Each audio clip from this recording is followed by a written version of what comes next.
Assalomu alaykum, hurmatli talabalar. Sizlar bilan iqtisodiy ta'limotlar tarixi fanidan ma'ruza mashg'ulotlarimizni boshlaymiz.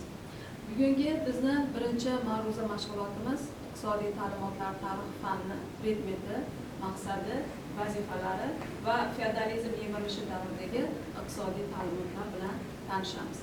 Va bugungi darsimizni biz 3 ta reja asosida ko'rib chiqishga harakat qilamiz.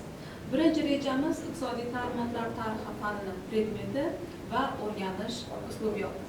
Ikkinchi rejamizda qadimgi Sharqdagi, Gretsiyadagi va Rimdagi iqtisodiy g'oyalar bilan tanishamiz.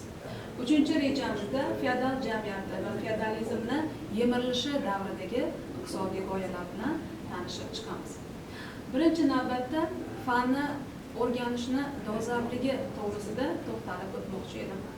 Globallashuv jarayonida iqtisodiyot ilmini yaxshi o'rganish, bozor iqtisodiyotini o'ziga xos bo'lgan jihatlarini o'rganish, rivojlanish tendensiyalarini o'rganish uchun albatta iqtisodiy bilimlar zarur bo'ladi. Va iqtisodiy bilim olishni nimadan boshlash kerak degan savolga albatta iqtisodiy ta'limotlar tarixi fanidan boshlash kerak degan bo'ladi. Sababi turli xil davrlarda, turli xil sharoitlarda yashagan vujudga kelgan iqtisodiy g'oyalar, iqtisodiy qarashlar orqali biz iqtisodiyotni o'ziga xos bo'lgan sir asrollarini, qonun qoidalarini, rivojlanish tendensiyalarini yaxshi bilishimizga imkoniyat yaratadi. Va keyingi o'rganadigan iqtisodiyot bilan doir bo'lgan keyingi fanlarimizni o'rganishda bizga poydevor bilim bo'lib xizmat qiladi. Bu fanning asosiy maqsadi iqtisodiy fikr evolyutsiyasini o'rganish, tarixiy tajriba asosida zamonaviy iqtisodiy tafakkurni shakllantirib berishdan iborat. Va fanning asosiy vazifalari iqtisodiy ta'limotlarning paydo bo'lish sharoitlarini tahlil qilish, iqtisodiy g'oyalarning rivojlanish bosqichlarini aniqlash hamda har bir iqtisodiy maktabni o'ziga xosligini, qanday bir sharoitlarda, qanday bir vaziyatlarda iqtisodiy qarashlar, g'oyalar yuzaga kelganligini va ularni bevosita bir-biri bilan taqqoslab, ilmiy bir xulosalar chiqarishimizga yordam beradi. Xo'p, bu fanning ilmiy ta'rif orqali quyidagilarni belgilab olishimiz mumkin. Fan iqtisodiy tafakkurning tarixiy ildizlari, zamonaviy iqtisodiy nazariyalar o'rtasidagi o'zviy bog'liqlikni ochib berishga yordam beradi. Ushbu fan turli davrdagi iqtisodiy jarayonlar haqida qarashlar evolyutsiyasini o'rganadi. Hamda iqtisodiy g'oya va nazariyani shakllanishi, rivojlanish qonuniyatlarini, tarixiy jarayonlarni tahlil qilishimizga yordam beradi. Fanni o'rni va boshqa fanlar bilan o'zaro aloqasi to'g'risida gaplashib o'tadigan bo'lsak, bu fan birinchi navbatda albatta iqtisodiyotni tarixi, falsafasi, sotsiologiya, ya'ni ijtimoiy faoliyatni o'rganish bilan va makro iqtisodiyot, makro hamda mikro iqtisodiyot bilan bevosita bog'liq. Hamda mana shu fan iqtisodiy fikr va nazariyalar evolyutsiyasini o'rganib, iqtisod ilmini tarixiy metodologik asoslarini tushunishimizga yordam beradi. Va hurmatli talabalar, albatta biz poydevor bilim sifatida o'tayotgan iqtisodiyot nazariyasida o'rganadigan kategoriyalarimizni asosiy tushunchalari qanday bir jarayonlar asosida tashkil topganligini biz aynan iqtisodiy ta'limotlar tarixi fanidan o'rganishga harakat qilamiz. Fan doirasida qo'llaniladigan asosiy ilmiy usullar quyidagilardan iborat. Birinchisi bu tarixiy yondashuv. Iqtisodiy fikrlarning paydo bo'lishi, tarixiy rivojlanishni, tarixiy ketma-ketlikni o'rganishdan boshlaymiz.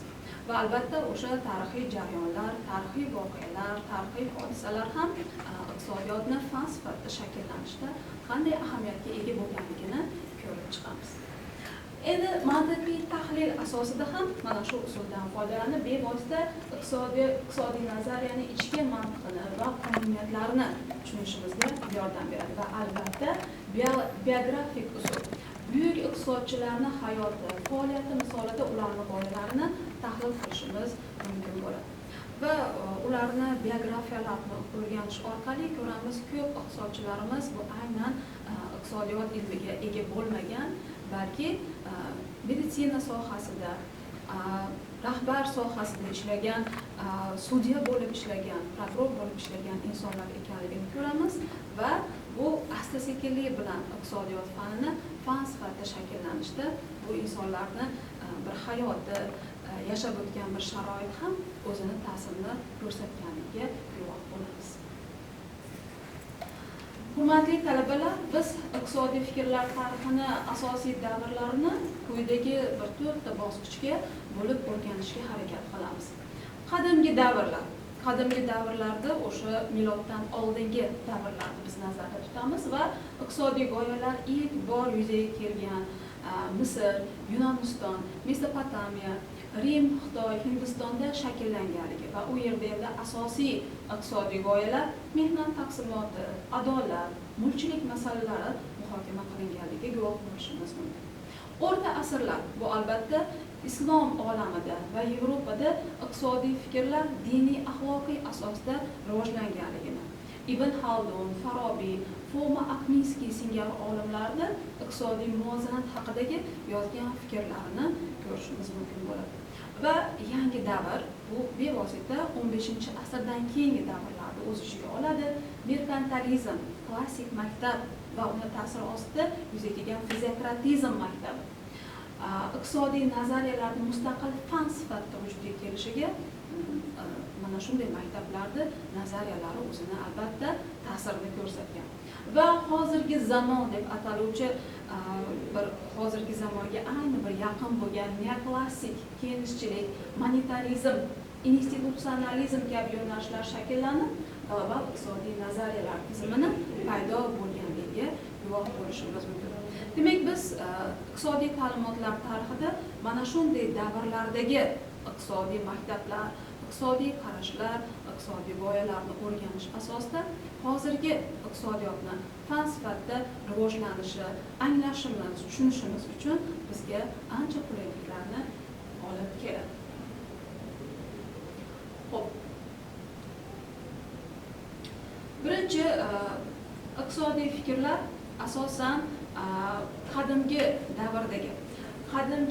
davrdagi Mesopotamiyada, ya'ni Misrda miloddan oldingi 18-asrda tuzilgan o'sha Hammurabi qonunlarida mulkchilik, qarz, foiz masalalari yoritilganligini ko'rishimiz mumkin.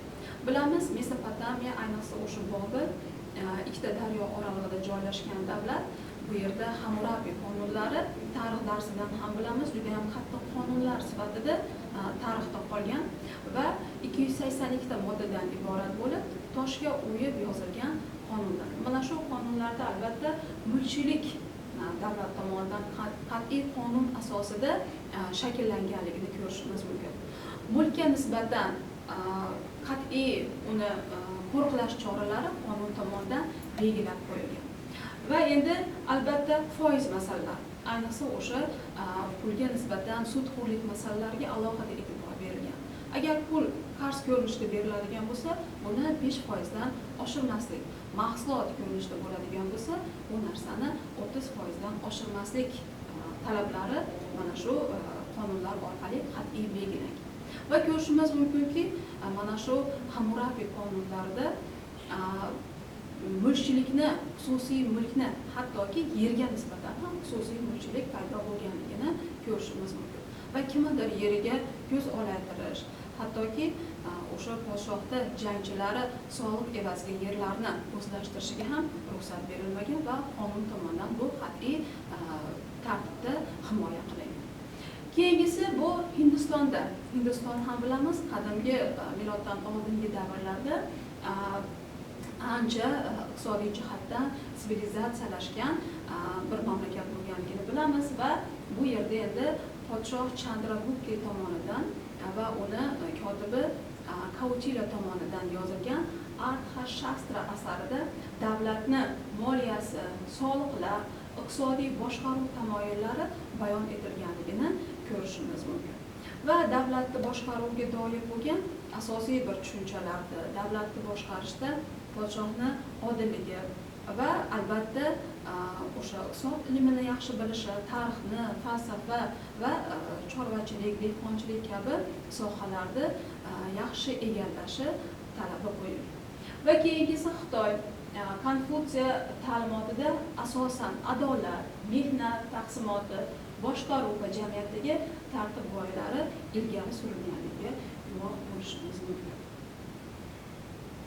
Va endi o'rta asrlarda islom olamidagi iqtisodiy g'oyalarda ham shakllanganligi, ya'ni asta-sekinlik bilan feodalizm jamiyatiga, qadimgi sharqda asosan puldorlik tizimiga asoslangan bir jamiyatda sinfiy ajralish yuzaga kelgan bo'lsa, mana shu o'rta asrlarga kelib feodalizm jamiyati O'rta Osiyoda 3-asrdan boshlangan va o'sha Yevropada bu sal keyinroq, ya'ni 9-asrdan 15-asrgacha davom etganligini ko'rishimiz mumkin. Va endi feodalizm jamiyatidagi iqtisodiy g'oyalar ko'proq din orqali amalga oshirilganligini ko'rishimiz mumkin. Va albatta mana shu o'rta asrlarda Qur'oni Karim, hadislar, savdo-sotiqda halollik, o'lchov va adolatga rioya qilish, foiz, ayniqsa foizga nisbatan riboni man etilgan tamoyillari ilgari surilganligiga guvoh bo'lamiz. Va albatta mana shu o'rta asrlarda feodalizm davrida yashagan Ibn Xaldun o'zini muqaddima va kitob ul-ibar asarlarida iqtisodiy g'oyalar, tushunchalarni berib o'tadi. Va bu albatta mehnatning qadri, bozor faoliyati, soliqlarning dinamikasi, jamiyat farovonligi o'rtasidagi bog'liqlikni tahlil qilishga harakat qiladi. Va albatta soliqlarning dinamikasida soliqlarni olish, uni olish tartibi va undan foydalanish tartibi bu nafaqat davlatni boyishiga, balki aholini ham boyishiga o'zini hissasini qo'shishini aytib o'tadi. Va islom iqtisodiy qarashlarida axloqiy, ijtimoiy, iqtisodiy qadriyatlar bir-biriga uyg'un holatda talqin etilganligiga guvoh bo'lamiz. O'rta asrlarda asosan Yevropani iqtisodiy fikrlarida quyidagilarda asosan biz gapirib o'tishimiz kerak. Katolik cherkovi ilohiyotchilari adolatli narx konsepsiyalarini ilgari surib, savdoda axloqiy tamoyillar amal qilishini bular targ'ib etishgan. Ya'ni adolat narx konsepsiyasi bu asosan Foma Akvinskiyga tegishli ishlab chiqarish jarayonida va bozorga olib chiqib uni sotish jarayonida adolatli narxdan faqatgina ishlab chiqaruvchi o'zini manfaatini ko'zlamasdan, balki endi iste'molchilarni ham xohishini, ularni ham talabini inobatga olib narx belgilashini mana shunday g'oyalarni ilgari suradi. Va albatta sudxo'rlik alohida qoralanib o'tilganligi va mehnatsiz daromad bu jamiyatda boy bo'lishga o'zini hissasini qo'shmasligi alohida ta'kidlab o'tilgan. Va feodalizm yemirilishi iqtisodiy hayotda o'zgarishlar, bir qator shaharlashish, bozorlarning rivojlanishiga o'zini hissasini qo'shgan. Turli tarixiy iqtisodiy ta'limotlar jamiyatning rivojiga, ta'siriga quyidagicha ta'sir qilganligiga biz guvoh bo'lishimiz mumkin. Iqtisodiy g'oyalar har doim o'z davrining ijtimoiy va iqtisodiy muammolariga yechim sifatida taklif qilingan. Merkantilizm bu milliy davlat siyosatini shakllantirish, tashqi savdo, boylik to'plash orqali iqtisodiy mustaqillikka erishishni maqsad qilib qo'yganligiga guvoh bo'lishimiz mumkin. Marksistik g'oyalar jamiyatdagi tenglik, adolat tamoyillari ilgari surilib, sinfiy tengsizlikni bartaraf etishga xatti-harakatlari va g'oyalari ilgari surilganligini ko'rishimiz mumkin va iqtisodiy fikr jamoatchilikni ongini shakllantirish, islohotlarni amalga oshirish, siyosiy qarorlarni asoslashda muhim omil sifatida qaraladi. Va merkantilizm va marksistik g'oyalarda ko'proq iqtisodiy jarayonlarga davlatni aralashuvi kuchli bo'lganligiga guvoh bo'lishimiz mumkin.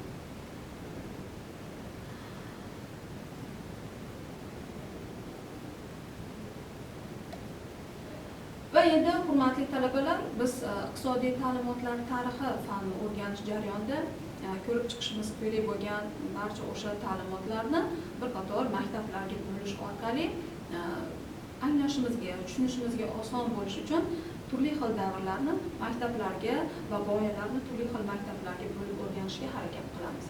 Fizioterapiya maktabi bu aynan klassik maktabning ta'siri ostida yuzaga kelgan va bu endi asosiy g'oyasi barcha boylik manbai yer va qishloq xo'jaligi ekanligida bir faoliyatidan kelib chiqadi. Ya'ni har qaysi maktabni qarashlarini ko'radigan bo'lsak, asosiy bir vazifa jamiyatda boy bo'lish. Bu yerda yashaydigan aholini, iste'molchilarning farovonligi, ularni ma'lum ma'noda baxtiyorligi zaruriyatdan kelib chiqqanligidan ko'rishimiz mumkin. Va tabiiy tartib, ishlab chiqarish jarayonlarini tahlil qilish bo'yicha metodologik yondashuvlarni ular amalga oshirishadi. Klassik maktab bu aynan endi o'sha bozor iqtisodiyoti, hozirgi bozor iqtisodiyotidagi asosiy tushunchalar klassik maktabning ta'siri ostida shakllanganligini guvoh bo'lamiz va bozor iqtisodiyoti, erkin raqobat tamoyillari ilgari surilgan bir g'oya sifatida ilgari surilgan. Mehnat nazariyasi asosiy metodologiyasi qiymat kategoriyalari orqali iqtisodiy tahlilni amalga oshirishdan iborat. Va marksistik maktab albatta o'sha Karl Marks tomonidan ilgari surilgan g'oyalar, ya'ni sinfiy kurash, ishlab chiqarish munosabatlarini asosiy tahlil obyekti sifatida ko'rganligini guvoh bo'lishimiz mumkin va tarixiy materializm va dialektik yondashuvlarga tayangan. Va neoklassik maktab cheklangan resurslar sharoitida tanlov va naqd mexanizmini o'rganishga harakat qilingan. Va biz darslarimiz jarayonida har bitta ta'limotga alohida to'xtalishga, har bitta ta'limotni asosiy yo'nalishlarini darslarimiz jarayonida ko'rib chiqamiz. Demak, metodologik tamoyillarga ko'ra tarixiylik tamoyili har bir iqtisodiy g'oyani o'z davri kontekstida ijtimoiy iqtisodiy sharoit bilan bevosita bog'liq holda o'rganishga harakat qilinadi va mantiqiy tamoyillar nazariy xulosalarni ichki mantiqiy bog'liqligi asosida olinganligi ko'rishimiz mumkin va tizimlilik tamoyili iqtisodiy fikrni jamiyatning boshqa sohalari, siyosat, madaniyat, axloq bilan aloqador holda tahlil qilishimiz mumkin va obyektiv tamoyil o'tmishdagi iqtisodiy nazariyalarda hozirgi kun nuqtai nazardan xolis bir fikrlarni berishiga guvoh bo'lishimiz mumkin.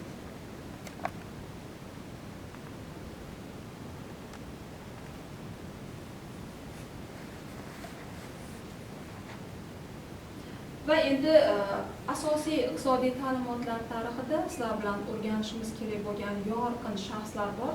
Demak, nazariyalarning nomlari va bu yerda asoschilar va ularni endi asosiy g'oyalari va uni ahamiyatlariga ozgina to'xtalib o'tamiz.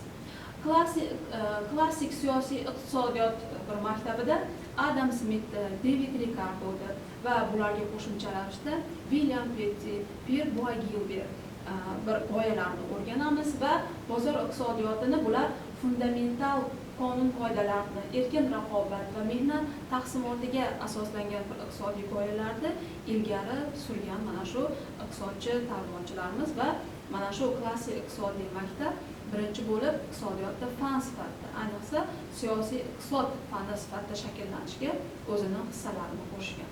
Va marksizm o'sha Karl Marx, Friedrich Engels kabi iqtisodchilarda asosiy iqtisodiy nazariyalar, ya'ni jamiyat taraqqiyotini ishlab chiqarish munosabatlari va sinfiy kurash asosida tashkil qilinganligi va ular ko'proq o'sha sotsializm g'oyalarini ilgari surganligiga guvoh bo'lishimiz mumkin.